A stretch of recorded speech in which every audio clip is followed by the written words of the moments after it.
आपल्या ठिकाणी हे जे मन आहे हे मन सर्वात श्रेष्ठ आहे आणि सर्व संतांनी आणि उपनिषदामध्ये या मनाचं महत्व कसं सांगितलेलं आहे. हे जे मन आहे ते मन आणि परमेश्वर यांचा संबंध काय असा जर प्रश्न निघाला तर मी त्याचं उत्तर असं देईन की आपल्या या मुठीमध्ये मन जर आपण पकडलं आणि मग मूठ उघडली तर हातात येईल तो परमेश्वर. गंमत अशी आहे की मन आणि परमेश्वर किंवा मन आणि ईश्वर हा जो संबंध आहे हा संबंध मी आता सांगितलं कारण त्या विषयावर बोलायचं झालं तर मूळ विषय बाजूला राहील. मला इथे मुख्यत्वे करून तुमच्या हातामध्ये सुखी जीवनाची गुरुकिल्ली द्यायची. बाकी तत्वज्ञान जे सांगायचंय ते आता काही मी सांगत नाही कारण ते सांगायचं जर ते ठरवलं तर मला 1 महिना इथे मुक्कामच करावा लागेल. एवढा विषय तो प्रचंड आहे. पण शेवटी माणसाला सुख पाहिजे असतं. बाकीच्या गोष्टी काही त्याला नको असतात आणि बाकीच्या गोष्टी ज्या पाहिजे असतात त्या सुखासाठी पाहिजे असतात. आणि म्हणून याच्यासाठी आमचा जो संकल्प आहे जग सुखी व्हावं त्याच्यामध्ये प्रत्येक माणूस जगातील प्रत्येक माणूस सुखी व्हावा. प्रत्येक घर सुखाचा स्वर्ग व्हावा अशी आमची मनापासून इच्छा आहे. तुम्ही म्हणाले कसं शक्य आहे फार कठीण आहे.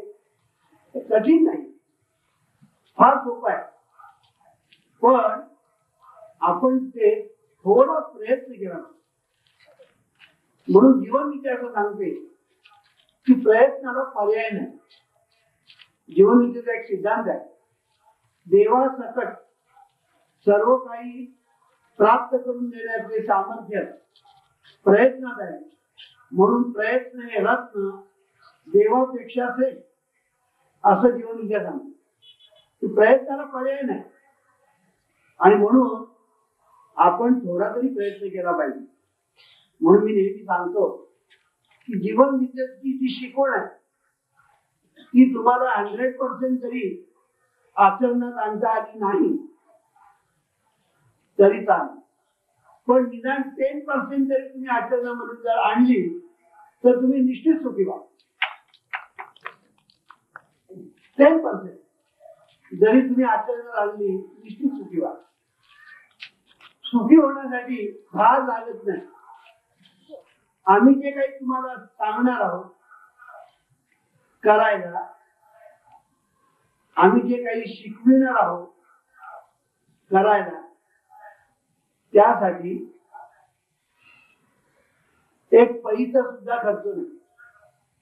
म्हणून मी नेहमी सांगतो हे पै तुम्हाला जे करायला शिकवतील त्याला पैसा खर्च नाही हे लक्षात ठेवा. कष्ट तर मुळीच नाही.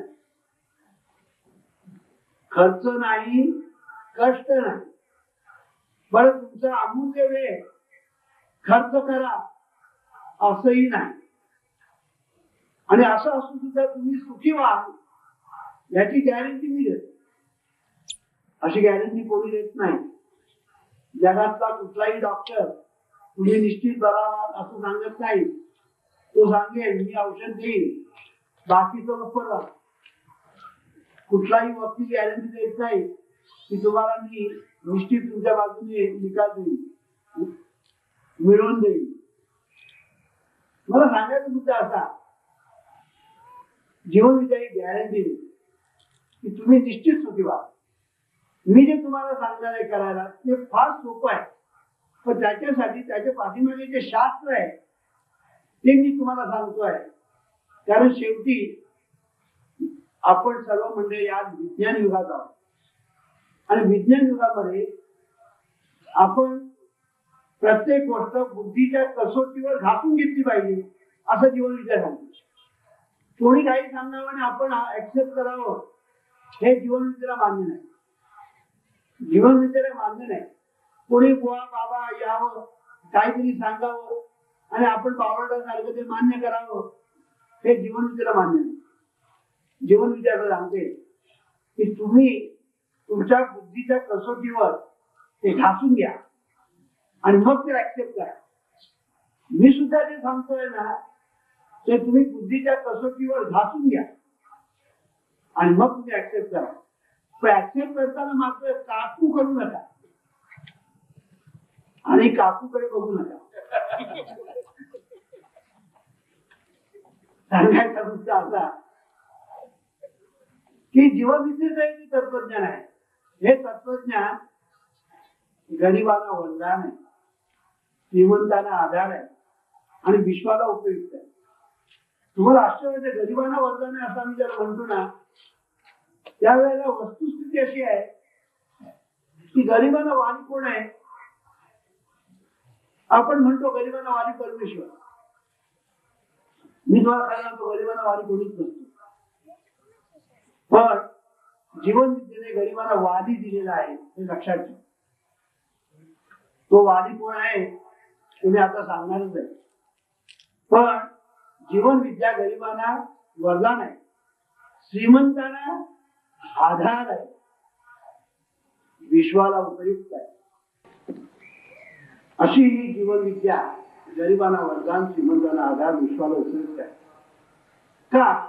असं कारण सुद्धा मनुष्याला जर सुखी व्हायचं असेल तर आज सर्वांचा असा समज आहे की खूप पैसा पाहिजे, खूप संपत्ती पाहिजे, खूप सत्ता पाहिजे,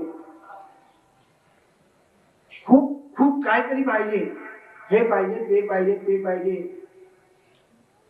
असा एक समज आपला झालेला आहे. ह्या बाकीच्या गोष्टी ज्या पाहिजे असतात ना त्याला सुविधा असं म्हणतात. त्याला सुविधा म्हणतात. साध्या भाषेत बोलायचं म्हणजे त्याला आपण सोय असं म्हणतो. मोटर असणं, बंगला असणं, टेलिफोन असणं, टीव्ही असणं या सोयी आहे.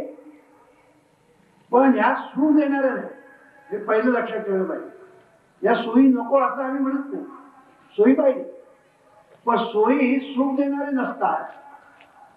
कारण ज्यांच्याजवळ ह्या सर्व गोष्टी आहेत ते सुखी असतात असं नाही, हे लक्षात घ्या. आणि म्हणून यांना सोय असं म्हटलेलं आहे. ही सोय अवश्य पाहिजे परंतु सोयीने सुख मिळतं असं नाही. आणि म्हणून सुखी होण्यासाठी नेमकं काय पाहिजे असं जेव्हा जीवनविद्या चिंतन करते तेव्हा जीवनविद्येने असं सांगितलं की सुखी होण्यासाठी तुम्ही तुमच्या ठिकाणी असणारा जो विचार त्या विचारांचा विचार करायला शिका.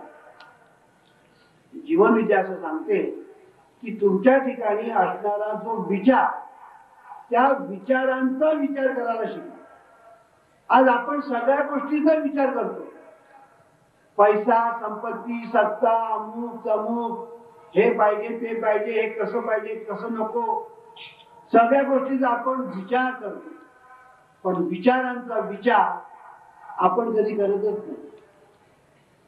तुम्हाला आश्चर्य वाटेल अशी मी एक सिद्धांत सांगतो जीवनविद्येत की या संबंध विश्वाचा सम्राट कोण असा जर प्रश्न विचारला ना तर त्याचं उत्तर आम्ही सांगू विश्वाचा सम्राट विचार आहे. संपूर्ण विश्वाचा सम्राट विचार आहे. बघा तुम्ही संबंध जग जे चाललेलं आहे तो विचारावर चाललेलं आहे. बघा संबंध जग जे चाललंय ना तो विचारावर चाललेलं आहे. आज तुम्ही या ठिकाणी प्रवचनाला आलात, कोणी आणलं तुम्हाला इथे? तुमच्या विचाराने इथे तुम्हाला आणलं. मग पायाने मदत केली. पण घरामध्ये तुम्ही ठरवलं वामनराव पैंच्या प्रवचनाला जाऊया, तुम्ही इथे आला. ज्याने ठरवलं टीव्ही बघूया ते घरात बसले. ज्याने ठरवलं टीव्ही बघूया ते घरात बसले. म्हणजे तुमच्या ठिकाणी असणारा विचार काय करतो ते लक्षात घ्या. जगामध्ये वाईट गोष्टी घडतात त्याला कारण विचार असतो, जगामध्ये चांगल्या गोष्टी घडतात त्यालाही कारण विचार असतो. आणि म्हणून हा जो विचार आहे चांगला किंवा वाईट याचा विचार आपण कधी करत नाही. कालच मी सांगितलं की आपल्या मनामध्ये विचार येतात, थोडा वेळ राहतात, जातात, पुन्हा विचार येतात, थोडा वेळ राहतात, जातात. एका क्षणामध्ये हजारो विचार येतात आणि या सगळ्या विचारांचा आपल्याला पत्ताही नसतो. एक 2 मिनिटापूर्वी तुमच्या मनामध्ये काय विचार आले तुम्हाला सांगता येणार नाही. इतकं आश्चर्य या विचारांच्या बाबतीत आहे. आणि म्हणून विचार हा विश्वाचा सम्राट आहे, तुमच्या जीवनाचा सम्राट आहे. आणि हा विचार तुम्हाला सांगेल त्याप्रमाणे तुमचा आचार होत असतो, हे लक्षात घ्या. म्हणून विचार, उच्चार आणि आचार, विचारांचं ट्रान्सफॉर्मेशन, विचारांचं ट्रान्सलेशन उच्चारामध्ये आणि आचारामध्ये होतं. आणि म्हणून विचार जीवनाला आकार देतात. आणि म्हणून विचार बदला म्हणजे नशीब बदलेल असा जीवनविचारी सिद्धांत. It is so simple. तुम्हाला जर तुमचं नशीब बदलायचं असेल तर पहिलं तुमचे विचार बदला. विचारात जर दरिद्री असतील, विचार जर घाणेरडे असतील तर तुम्हाला जीवनामध्ये कुठल्याही प्रकारे प्रगती करता येणार नाही. डिझराएली नावाचा एक पंतप्रधान इंग्लंडमध्ये होऊन गेला. डिझराएली नावाचा पंतप्रधान इंग्लंडमध्ये होऊन गेला. ज्या वेळेला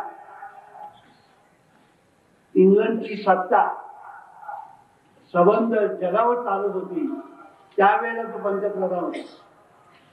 तो पंतप्रधान एके ठिकाणी म्हणतो, you can never go any higher than you think. तो असं म्हणतो, nurture your mind with great thoughts for you will never go any higher than you think. किती सुंदर सांगितलं बाबा. आपल्याकडे एक म्हण आहे, सरड्याची धाव कुपडामध्ये. सुंदर म्हणी आपल्या मराठीमध्ये सुंदर सुंदर म्हणी आहे. सरड्याची धाव कुपडापर्यंत, तसं माणसाची धाव विचारापर्यंत. तसं माणसाची धाव विचारापर्यंत. तुमचे विचार कसे आहेत? दळबद्री विचार आहेत, दरिद्री विचार आहेत का विचार तुमचे प्रगल्भ आहेत, उदात्त आहेत, चांगले आहेत? याच्यावर तुमची प्रगती किंवा अधोगती अवलंबून आहे. आणि म्हणून पहिले विचार बदलायला शिका.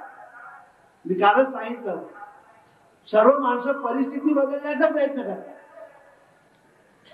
पण परिस्थिती बदलता येत नाही, कारण परिस्थिती आपल्या हातात नाही. जे तुझ्या हातात आहे ते तू करू शकतोस. आणि म्हणून मनस्थिती तुझ्या हातात आहे ती तू बदलू शकतोस. आणि तुझी मनस्थिती बदलली की परिस्थिती कधी बदलली तुला कळणार पडली. आज आमच्या मंडळामध्ये अनेक साधक पूर्वी कसे होते आणि आज कसे आहेत हे ते इथे येऊन जर सांगतील ना, रात्र पूर्ण. आणि एक आणि दोन नाही, अशा अनेक हजारो साधक आहेत तिथे इथे येऊन जर आपला अनुभव सांगतील तर तुम्हाला आश्चर्य वाटेल की पूर्वी होते कसे आणि आज ते झाले कसे. कशाने झाले? मी त्यांना फक्त विचार बदलायला शिकवले, बाकी काही शिकवलं नाही. मी त्यांना विचार बदला, नशीब बदले. आणि म्हणून विचार बदलणं ही गोष्ट किती आवश्यक आहे हे तुमच्या लक्षात आलं पाहिजे. आता एवढं विचारांचं सामर्थ्य का? याचं कारण हे जे विचार आहे ते विचार म्हणजे बहिर्मन आणि अंतर्मन, कॉन्शियस माइंड आणि सबकॉन्शियस माइंड या दोन मनामधील दुवा आहे. बहिर्मन आणि अंतर्मन या दोघांना जोडणारा दुवा म्हणजे विचार आहे. आणि म्हणून आपल्या ठिकाणी असणारं हे जे अंतर्मन आहे, या अंतर्मनामध्ये तुम्ही जे विचार सोडता ते विचार तुमच्या मनामध्ये म्हणजे अंतर्मनात जातात, त्या ठिकाणी ते राहतात, त्या ठिकाणी ते मूळ ठरतात. काही कालांतराने त्याची वाढ होता होता होता त्याचा वृक्ष होतो आणि तुमच्या जीवनामध्ये त्या वृक्षाला जी फळे येतात त्याला तुम्ही नशीब असं म्हणता. त्याला तुम्ही नशीब असं म्हणता. सांगायचा मुद्दा असा की हे जे विचार आहे हे बहिर्मन आणि अंतर्मन यांना जोडणारे दुवा आहे. मी एक दुसरं उदाहरण देतो. आपला हा भगिनी वर्ग आहे. हा भगिनी वर्ग थंडीचे दिवस येतात ना, आता गेले थंडीचे दिवस. थंडीचे दिवस जेव्हा येतात तेव्हा आपला भगिनी वर्ग काय करतो? आई म्हणा, बहीण म्हणा, पत्नी म्हणा, हे काय करतात, मुलगी म्हणा, हे आपल्यासाठी स्वेटर शिवतात, आपल्यासाठी स्वेटर विणतात. आता हा स्वेटर कसे विणतात ते तुम्ही बघितलंच असेल. 2 ते सुया घेतात, त्या 2 सुयांना ते लोकर जोडतात आणि एक टाका उभा आणि एक टाका आडवा असे उभे आडवे टाके टाकीत टाकीत तो स्वेटर तयार करतात आणि मग सांगतात हा स्वेटर घ्या. आता गंमत अशी आहे की स्वेटर हा उभे आडवे टाके टाकीत टाकीत स्वेटर विणला गेला. म्हणून हा स्वेटर जसा आपण विणतो तसा आपल्या जीवनाचा स्वेटर आपण विणत असतो. बहिर्मन आणि अंतर्मन या 2 सुया आणि त्यांना जोडणारी लोकर म्हणजे विचार, आणि अशा तऱ्हेने बहिर्मनाचा टाका आडवा आणि अंतर्मनाचा टाका उभा असे उभे आडवे टाके टाकीत टाकीत आपण जीवनाचा स्वेटर विणत असतो. आणि स्वेटर जेव्हा विणला जातो तेव्हा आम्ही म्हणतो हे माझं नशीब. म्हणून नशीब हे आकाशातून खाली पडत नाही किंवा जमिनीतून वर उगवत नाही, तर ते अंतर्मन आणि बहिर्मन या दोघांच्या सुयांनी विणलेलं ते एक वस्त्र असतं, तो एक स्वेटर असतो आणि त्याला जोडणारा दुवा विचार असतो. ही गोष्ट जर आपल्या ध्यानामध्ये येईल तर जीवन कसं जगायचं, जीवनामध्ये आज आपल्याला अपयश का येतं, जीवनामध्ये आज आपल्याला दुःख का, जीवनामध्ये आपल्याला नैराश्य का, वैफल्य का, रोग का, अनेक गोष्टीची जी कारणं आहेत त्याची कारणं तुम्हाला सापडतील आणि तुमच्या लक्षात येईल की आपण जे विचार करतो हे विचार चांगले नसतात आणि आपण जे बहिर्मनातून विचार अंतर्मनामध्ये डिपॉझिट करतो ते विचार चांगले नसतात. म्हणून बहिर्मनाकडून अंतर्मनाकडे जे विचार जातात, बहिर्मनाकडून अंतर्मनात जे विचार डिपॉझिट केले जातात त्याचं महत्व आणि महात्म्य आपल्या जीवनामध्ये अपरंपार आहे. आणि म्हणून डॉक्टर मर्फी एके ठिकाणी म्हणतो, when the thoughts deposited in your subconscious mind are harmonious, constructive and peaceful, the magic working power of the subconscious mind will respond and bring about harmonious conditions, agreeable surroundings and the best of everything. म्हणजे किती छान रीतीने त्यांनी सांगितलंय की आपल्या ठिकाणी असणारे जे विचार तुम्ही बहिर्मनातून अंतर्मनामध्ये जे डिपॉझिट करता ते जर हार्मोनियस, कन्स्ट्रक्टिव्ह आणि पीसफुल असे पाहिजे. आज त्याच्या उलट चाललेलं आहे. आपण जे बहिर्मनातून अंतर्मनामध्ये जे विचार डिपॉझिट करतो ते डिसहार्मोनियस असतात, ते डिस्ट्रक्टिव्ह असतात, ते निगेटिव्ह असतात. आणि म्हणून आपल्या जीवनामध्ये नेहमी आपल्याला दुःख भोगावं लागतं, नैराश्य वैफल्य येतं, यश येत नाही. सतत आपण निगेटिव्ह विचार करत असतो. आपल्या मनामध्ये सहज विचार वाईट येतात.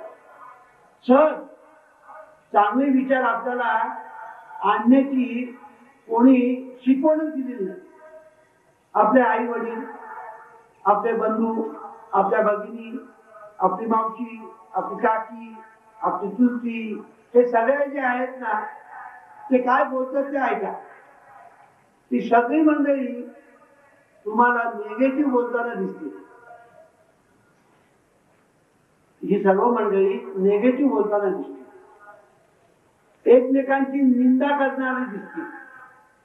तुम्हाला आश्चर्य वाटेल की आपण सहज एकमेकांची निंदा करतो, आपण सहज एकमेकांचे दोष पाहतो, आपण सहज एकमेकांना टोमणे मारत असतो. हे आपण इतक्या सहजपणे करत असतो की ह्याचे दुष्परिणाम आपल्याला जीवनामध्ये भोगावे लागतील ह्याची आपल्याला कल्पना नाही. किंवा आपण काहीतरी वाईट करतो ह्याची कल्पना नसते. हे मोठं आश्चर्य, सर्वात मोठं आश्चर्य म्हणजे त्याची आपल्याला कल्पनाही नसते. एखादं जोडपं लग्न झालेलं आणि जर 4 वर्ष गेली आणि तिला जर मूल झालं नाही, तर बाकीच्या बायका ज्या जमलेल्या असतात त्या अगदी चवीने का हो, त्या यमुनीला लग्न होऊन किती वर्ष झाली हिला माहित आहे, पण तरी सुद्धा विचार. मग दुसरी म्हणते अहो तिला 4 वर्ष झाली, मग अजून काही नाही, आता हिला तडफडायला काय झालं. पण हिला बरं वाटतं, बरीच खोट बोलतो, त्यांची मिजाज चांगली जिरली असं म्हणतो. पण एक गोष्ट आपण लक्षात ठेवायची की the good you do to others comes back to you in like measure, and the evil you do returns to you by the law of your own mind. सांगायचं मुद्दा असा की आपण जे दुसऱ्याचे दोष पाहतो, दुसऱ्यांना टोमणे मारतो, दुसऱ्याची निंदा करतो, या सर्व गोष्टी आपल्या जीवनामध्ये बुमरँग परत येतात. हे आपल्या ध्यानात येत. म्हणून सुख देताना किंवा दुःख देताना आपण एक लक्षात ठेवलं पाहिजे की तुम्ही जे दुसऱ्यांना द्या ते बुमरँग होऊन तुमच्याकडे परत येते. जे द्याल मग तुम्ही काय द्यायचं, सुख द्यायचं का दुःख द्यायचं हे तुम्ही ठरवा. म्हणून तू जाईल तुझ्या जीवनाचा शिकवण काय ठरवा, तू सुख द्यायचं का दुःख द्यायचं. जे द्याल ते बुमरँग होऊन परत येईल. काय ठरवा, जे द्याल ते बुमरँग होऊन परत येईल. आणि पुन्हा त्याच्यामध्ये एक आहे, त्याच्यामध्ये ज्ञानबाची लेख आहे. ती म्हणजे अशी की फिजिक्स मध्ये असा एक सिद्धांत आहे की action and reaction are equal and opposite. असा एक फिजिक्सचा सिद्धांत आहे. प्रत्यक्षात तो फिजिक्सचा सिद्धांत नाही, तो निसर्गाचा नियम आहे की ऍक्शन तशी रिॲक्शन, क्रिया तशी प्रतिक्रिया, हा निसर्गाचा नियम आहे. तो फिजिक्सने घेतलाय. पण जीवनविद्या सांगते की फिजिक्सने हा जो सिद्धांत घेतलेला आहे हा अर्धवट आहे. It is half truth. मग त्याची दुसरी एक बाजू आहे. जशी एखाद्या नाण्याला 2 बाजू असतात, एखाद्या नाण्याला 2 बाजू असतात, त्याप्रमाणे हा जो नियम आहे त्या नियमाला, निसर्गाचा जो नियम आहे त्या नियमाला 2 बाजू आहेत. एक नियमाची बाजू action and reaction equal and opposite, क्रिया तशी प्रतिक्रिया, क्रिया तशीच प्रतिक्रिया. आणि दुसरी त्याची बाजू म्हणजे क्रिया म्हणजे ऍक्शन अँड रिॲक्शन मल्टिप्लाइड मॅग्निफाइड, ही त्याची दुसरी बाजू. आता उदाहरण देतो मी काय म्हणतो ते काय. एक बॉल घेतला आपण आणि भिंतीवर आपटला, तो भिंतीवरून परत तुमच्याकडे येईल. तो बॉल एकच बॉल परत येईल. तो बॉल जर भिंतीवर आपटला तो बॉल तुमच्याकडे परत. Action reaction equal opposite. पण तुम्ही एक कोय आला, आंब्याची कोय घ्या, जमिनीमध्ये पेरा. ऍक्शन काय झाली, आंब्याची कोय जमिनीमध्ये पेरली आणि मग त्याच्यावर आपण सिंचन वगैरे करतो ते झालं. आणि पुढे त्याला अंकुर येतो, त्याला बुंदा येतो, त्याचा मोठा वृक्ष होतो आणि त्याला 4000 फळे येतात. आंब्याची 4000 फळे आंब्याची येतात. प्रत्येक आंबा कापून बघा, तुम्हाला ती कोय सापडेल. जी कोय जमिनीमध्ये तुम्ही पेरली होती ती कोय तुम्हाला प्रत्येक आंब्यामध्ये हे सापडेल. आणि किती पेरली होती? एक कोय. आणि 4000 आंब्यामध्ये 4000 कोळी तुम्हाला सापडल्या. मल्टिप्लाइड मॅग्निफाईड, याला म्हणतात मल्टिप्लाइड मॅग्निफाईड. त्याचं कारण का? त्याचं कारण असं आहे की जीवनविद्या असं सांगते की जे स्थूल आहे त्याच्या बाबतीमध्ये क्रिया तशी प्रतिक्रिया, पण जे सूक्ष्म आहे त्याच्या बाबतीमध्ये मल्टिप्लाइड आणि मॅग्निफाईड. म्हणून तुम्हाला जेव्हा तुम्ही सुख आणि दुःख दुसऱ्यांना देता तेव्हा सुख आणि दुःख हे अत्यंत सूक्ष्म असल्यामुळे, किती सूक्ष्म आहे की सुख तुम्हाला डोळ्याला दिसत नाही, सुखाला तुम्ही स्पर्श करू शकत नाही, सुखाला तुम्ही हातात घेऊ शकत नाही, सुखाला तुम्ही ऐकू शकत नाही, सुखाचा तुम्ही वास घेऊ शकत नाही. असं हे सुख आहे. इतकं ते सूक्ष्म आहे, इतकं ते सूक्ष्म आहे. आणि म्हणून हे जे सुख आहे, हे सुख जेव्हा तुम्ही दुसऱ्यांना देता, ते कसं द्यायचं काय वगैरे हा भाग वेगळा, तो आपण नंतर बघू. पण जेव्हा तुम्ही दुसऱ्यांना सुख देता तेव्हा ते सुख बुमरेंग होऊन सहजपणे तुमच्याकडे परत येतं. किंवा तुम्ही जे दुःख दुसऱ्यांना देता ते दुःख बुमरेंग होऊन सहजपणे तुमच्याकडे परत येतं. हे जीवनाची ही गुरुकिल्ली एकदा तुमच्या लक्षामध्ये आली की तुम्ही द्यायचं काय, सुख द्यायचं का दुःख द्यायचं हे तुम्ही ठरवा. आणि म्हणून जीवन विद्या सांगते तूच आहे तुझ्या जीवनाचा शिल्पकार.